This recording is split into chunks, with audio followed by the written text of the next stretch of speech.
जय भारत, भारत माता की जय। तो मेरे प्यारे बच्चों, कैसे हो? उम्मीद करता हूँ कि बहुत बढ़िया होंगे और बहुत मस्त होंगे और अपने भौतिक विज्ञान को नए आयाम पर ले जा रहे होंगे। तो मेरे प्यारे बच्चों, मैं आज आपके लिए बहुत मस्त चीज़ लेकर आया हूँ। उम्मीद करता हूँ कि आपको बड़ा पसंद आएगा।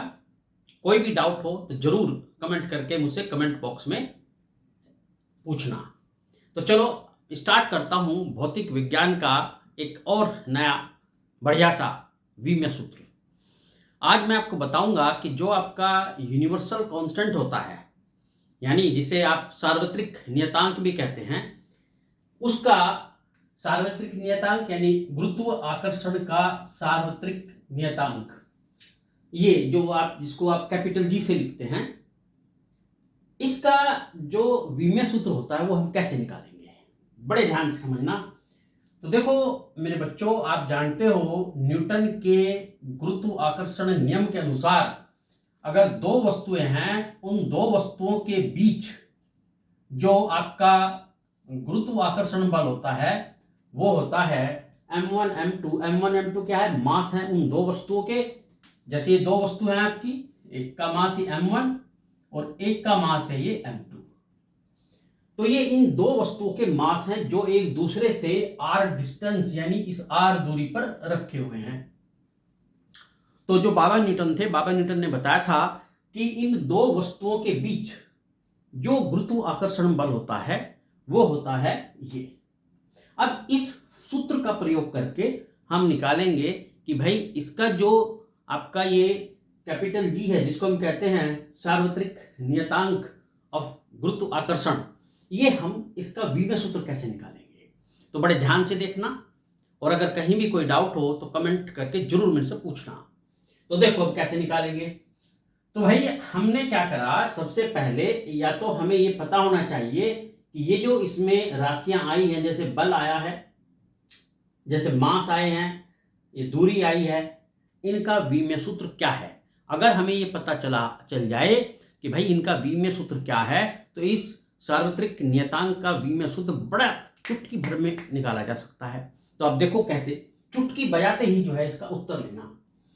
तो आप देखो, मैंने अपनी पिछली वीडियो में आप लोगों को बताया था कि जो बल होता है, बल का जो विम्य सूत्र होता है वो होता है mL_T-2। ये बल होता है और इस बल का ये विम्य सूत्र होता है। ठीक है, दूसरी बात आ गई अब मास। अब देखो मास दो है हमारे पास, एक m1 है और जो दूसरा है हमारे पास वो m2 है। तो मास तो भाई मास ही है, उसे m1 कह लो, m2 कह लो, m4 कह लो, m5 कह लो। तो इन मास का तो जो विम्य सूत्र होगा वो m1 का भी वही रहेगा, m2 का भी वही रहेगा। तो इसीलिए ये जो मास आप देख रहे हो इसका विम्य सूत्र क्या, m, और इस मास का भी विम्य सूत्र क्या, m। ठीक, अब देखो यहां आया r यानी दूरी। तो इस r का जो विम्य सूत्र होता है वो होता है हमारे पास l। r दूरी यानी जो लेंथ को बताती है, और जो लेंथ यानी लंबाई होती है वो मूलभूत राशि होती है। मैंने अपनी एक वीडियो में आपको बताया हुआ है कि भाई मूलभूत राशि, व्युत्पन्न राशि और पूरक राशि कौन कौन सी है, उसको मैं अब यहां नहीं डिस्कस करूंगा, नहीं तो वीडियो बड़ा लंबा होगा।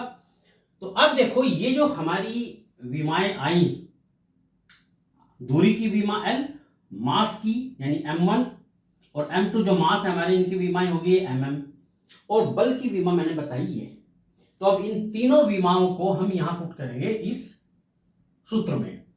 तो क्या आ जाएगा, देखो मेरे पास ये है फोर्स का यानी बल का mL_T-2, और मास का आ गया m, और दूसरे मास का भी ये m आ गया। चाहो तो आप इसे भी इस ब्रैकेट में लिख सकते हो। और दूरी L है तो L की घात 2 हो गई, क्योंकि यहां क्या है, L की घात 2, R की घात 2 है, और ये हो गया कैपिटल G। तो देखो बच्चों, ये क्या आ जाएगा मेरे पास, mL_T की घात -2, और जब ये घात आप ऊपर लेकर जाओगे तो माइनस हो जाएगी, और m की एक घात ये, तो दोनों जुड़ जाएंगी, तो ये हो जाएगा m की घात 2 L की घात -2। Capital G. अब मेरे को चाहिए कैपिटल जी का विमीय सूत्र। तो कैपिटल जी किसके बराबर आ जाएगा, ml_t-2, और भाई ये जो जी के साथ गुणा में है ये आ जाएगा इसके भाग में, तो ये हो जाएगा m⁻2 l⁻2। तो अब आप देख रहे हो कि अगर हम यहाँ जो है घातांक के नियम को प्रयोग करें तो ये m⁻1 है और ये m⁻2 है, तो कितना आ जाएगा m⁻1, और ये l⁻2 है, ये 1 है तो ऊपर जाके प्लस की हो जाएगी, तो m⁻ आ गया 3 और ये हो गया t⁻2। तो मेरे प्यारे बच्चों ये आ गया हमारा इस कैपिटल जी का विमीय सूत्र। तो इसे बहुत अच्छे से याद रखना, क्या आया m⁻1, l⁻3 और t⁻2। तो इस तरीके से इस जो आपका सार्वत्रिक नियतांक है आकर्षण बल का किन्हीं भी दो वस्तुओं के बीच, उसका जो विमीय सूत्र आ गया वो हमारा आ गया m-1 l⁻3 और t⁻2। तो उम्मीद करता हूं कि ये आपको बहुत पसंद आया होगा, और कोई भी कमेंट या कोई भी डाउट हो तो जरूर आप लोग मेरे तक पहुंचाना। तो चलिए इसी के साथ आपसे अलविदा लेता हूं, और बेटा अगर चैनल सब्सक्राइब नहीं किया तो जरूर कर लेना, क्योंकि इस पर आपको जो है बहुत ही अमूल्य चीजें मिलेंगी। तो चलिए अपना ध्यान रखना। जय भारत, भारत माता की जय।